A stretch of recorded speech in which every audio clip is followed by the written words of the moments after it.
Hey there everyone, my name is Dee Fish. I'm a cartoonist and graphic artist. I've created the webcomic Dandy & Company, the graphic novel The Well Keeper, and currently I'm working on a webcomic called Finding Dee.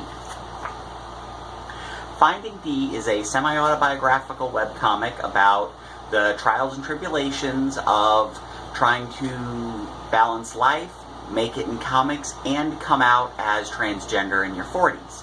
It's been running for a little over a year now, and I decided to put together a series of videos that are going to be behind the scenes showcasing the making of new strips, and wanted to get started today with a new strip in development for coming out in the next couple of weeks. So hopefully you'll enjoy this little behind the scenes video and see how the webcomics are made. Thanks! So here's the basic template that I use currently to work on new strips for Finding Dee. I've been drawing the strips digitally for the last few weeks and months, and I really enjoy the freedom that it gives me and the ability to make adjustments on the fly. Zooming in here, I've been experimenting with, for upcoming strips, a little title panel. The advantage here is that I can post strips on Instagram or even things like that Line Webtoon I'm looking into, where you run one panel at a time, which is why these are all basically square panels. I'm not going to constantly stick to that formula, but it's a good starting point. So for here I've got a little title card section, which is over here in the layers under logos and legal. So if I turn that off, the title card goes away. That includes the little cartoon of me,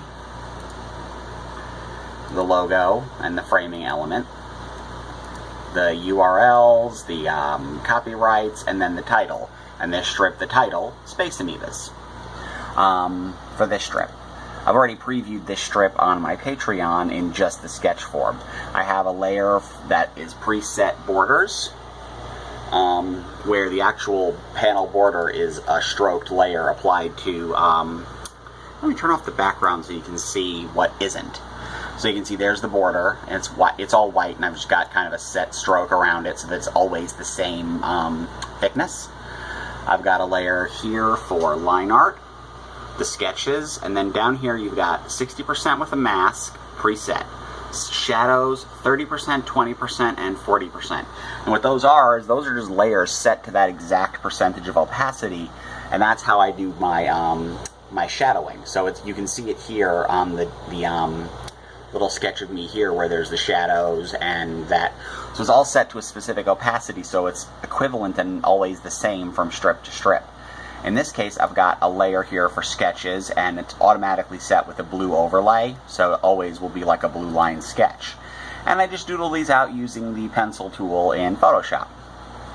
The advantage of going digitally is that you can actually see here very lightly underneath that drawing, I copied the panel prior and then erased most of it so that I could at least see what my proportions were from panel to panel, since Heidi here barely moves.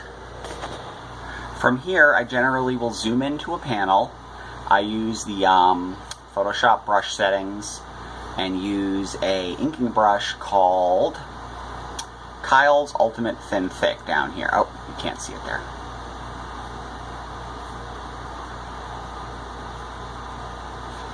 Kyle's Ultimate Inking Thick and Thin. And that's this one here.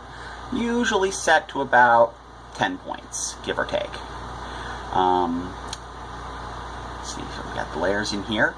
Go to my line art layer and work over. I always have a habit from traditional days where I actually ink from the bottom up, so I always start with the right bottom panel and work my way up in the strip. So here's the actual final panel of the strip. I've got my brush set, and I zoom in and start my inking. I'm going to probably shift over to kind of a speed inking so you guys can really watch it faster. So from here I start with the basic inking. I just try to keep all the line weights the same, give them a lot of variety and life to it. I know this is really fast. Certain things like those flash lines, I like to do those myself. I also go to the separate layers that I set up earlier to do my tones. I'm going to do that just for this panel here for the video, and kind of try to give it that nice, slightly painterly feel. For the rest of it, I'm going to just kind of keep it quick here. It says since the inks are moving so fast here in the time lapse, I'm going to have to kind of slow that down at some point so these are more visible. Let's try to keep the energy. You'll notice the pencils are super loose compared to what's actually ending up in the inks, and a lot of things get changed and tweaked. And yes, that is the Enterprise D from Star Trek The Next Generation as a prop. I keep a toy of that by the side of my bed, and so this literally does relate to that. And that's the basics of the inks. So, that's kind of how it goes. From the beginning of the sketch to the finished inks. Now there's more stuff that I've got to do here. I've got to do the backgrounds and tone the rest of the strip. But I want to save a little something for the finished strip, so when you see it on the site at findingd.com, you can have something different to enjoy. So that's pretty much it. That is how what eventually ends up in the books gets made. Kind of in the stages and showing you how it works, and I hope you enjoyed the video. I'm going to try to make some more of these on a regular basis.